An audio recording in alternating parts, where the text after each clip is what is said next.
nagsulat-sulat ko dito, pati mo na nagmuhat ko kay masig ulan na may surat ko, manlabag-laban silang sapa, no, basig ko magbaha, pero okay raman, bisag magbaha ko kay naamay Ginoo. Ha? Naamay Diyos nga mag-alalay na to. O ni Brother Jimmy pa, nun pa niya, naiusak ka, o ba niya nag-iingnan nga, muuli mga kabras, niya ikaw naman ang isa, di ka mahadlok na namay wakwa. Sa nga mahadlok man ko nga namay Ginoo. Diyan ang gibalik-balik, pag lakaw na niya, siya nga hadlok man ko namay Ginoo, nga hadlok man ko namay Ginoo, nga hadlok man ko namay Ginoo, ipaspas nila ginahadlok na siya. Nadugay na siya nga hadlok man ko wakwa namay Ginoo, nga hadlok man ko Ginoo namay wakwa, nabalibali na. Wala magdalo ng igsoon, nga hadlok daw siya Ginoo namay wakwa. So, nining hapon, aron na itong pagsalig, na imong naliko ng igsunan, doon na ito gusto nga daton karong hapon, alang sa ato nga lugang pagpalikod sa akong pagtuo ng igsunan. Basta sa mga kato ng Disdiway. Ganyan, nasugdan man ako about ining sa cross magkaigsunan, unya, kung napaidaghang ubang mga isyu na pwede ka naman pahimulan nato ng igsuon sa ato ng pag-alaga sa Ginoo. Karong hapon, gusto na ko nga i-abre sa itong nauna na usahay tungod sa mga pagsulay na madangat sa itong kinabuhi, dunay mga kahibubos, dunay daghang na mga hinungdan, kay mo nang inusoto ng sa Roma, na kung sabay makapanulat na sa Pagmumad ni Kristo. So, sini nga mga hinungdan, ako po ning dalgon karong hapon. Ako yun ning isulat ng isong, ako yun ning kihanay, kay ang akong tutok, dili man sa computer, may na ubang mga bahay na agintay mga isulat kay ito si Kristo, it is written. Nasulat na, hindi na natin makakataon kayo malintan. Malintan man, balikan na sa lantaw. Okay, ano na ba'y mangkuha nga makaigsunan sa ulahing mga adlaw? O nga, atok ning disbutan karon mga igsuon, na dunay mga una nga mugula sa iglesia tungod sa mga atake sa kaaway nga dili nato ma-ikayan. Una nga ato ning napredimahan mga kaigsunan aron nga ang atong pagtuo makabaton og kalingkon diha sa atong pagpangalagad sa atong buhi nga Dios. So dunay mga katawhan nga maluya sa ilang pagtuo tungod sa mga pagsulay. So dinhi ato ning tan-aw ang mga hinungdan dinhi. Niingon si Ellen G. White sa Testimonies Volume 3, 414. Yung dinhi, ang unang tikana ang tao mohimo sa pag-independente sa iglesia, kinahanglang isipon nga pamaagi sa kaaway aron sa paglimbong o sa paglaglag. Ang Dios naghimo sa iyang iglesia nga sandayong sa kahayag. So kita ko no, sandayong sa kahayag. So dahil sa pumuyon sa una nga daghan kay mga santos. Pati daghang santos tulad sa mga Katoliko nya. Unsa na may kanang santos nga nila? At kanang kuan kanang sandayong wala na nila. Kanang santilmo wala po na nila. Inaaway ay daghan. Ay daghan santilmo ba? No? Ay daghan santilmo.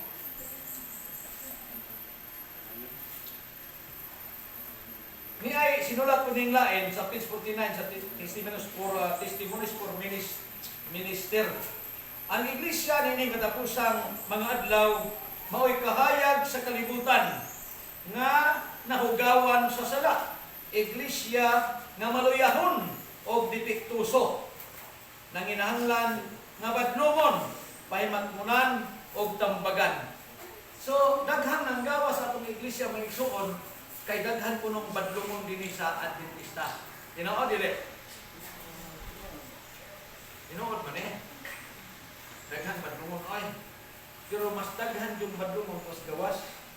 Pero lagi kay mga inosente man ko sila, wa pa man sila masayod, muna nga kita gyud ang ipahimangluan. Testimonies for the Minister, page 29.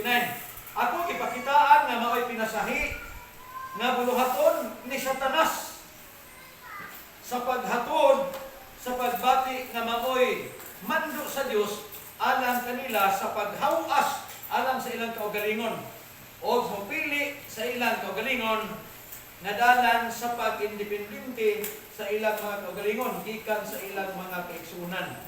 So, doon na yung una basta sa nga mulain, hindi ay matapin ng Diyos, mando dinis kaaway na mulain. Ay man, tingnan naman kay nalain.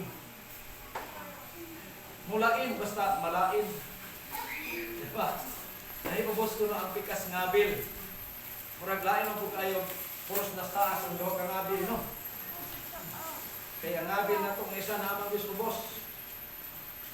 Romayning, ang naigsuon nga, magpaubos kaysa mahiubos.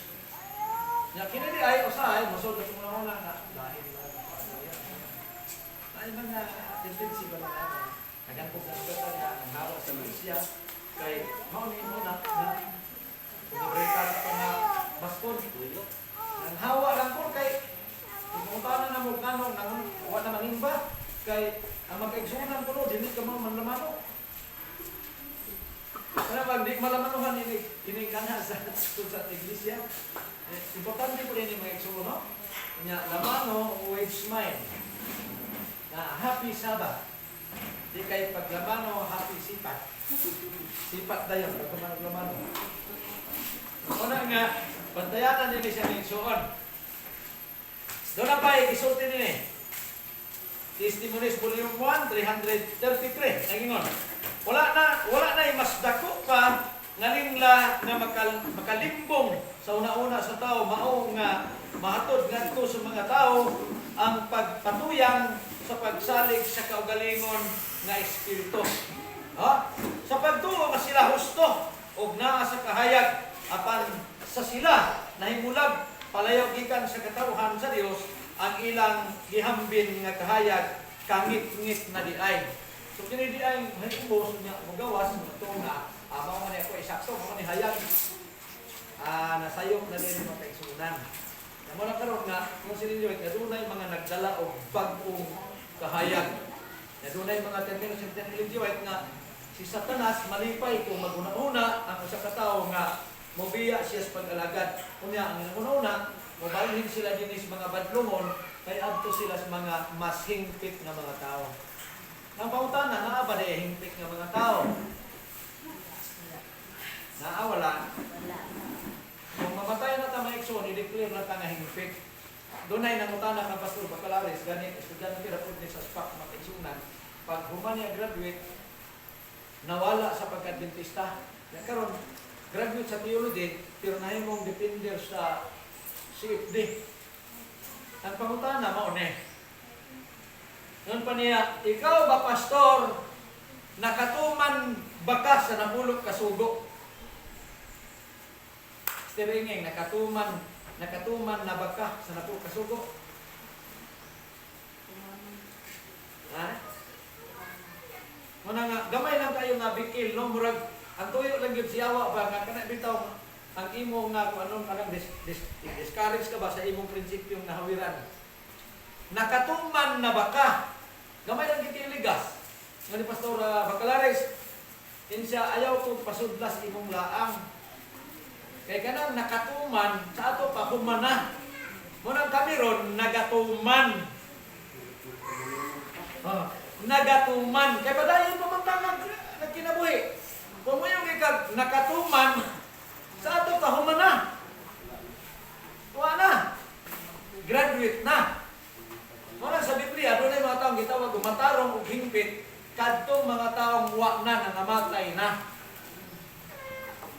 Diba? Muna siya may isong nga kita, nagatuman pa. Pero imon po ni Brother Dante Ngabilias, insya kung dinuso mo nga ang 70 case, wala magtuman sa sugo, sige, sukdamin ninyo, magsukdananay ta.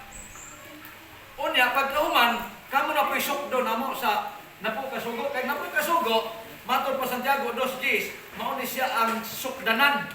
Ano ang kanang libro nga akong gihimo, timbangan sa kamatuoran. Ano man, kaya ang Biblia mao man ni basihanan. Karon, mangutana ko ninyo. Usbo na pong pangutana ganyan, nakatuman ba? Sister MB, nagatuman ba ka sa napulog kasugo? Kanang nagatuman. Nagatuman, dili kay nakatuman. Kay nakatuman, humana. Nagatuman. Sige daw, kay nagatuman man ka. O sige,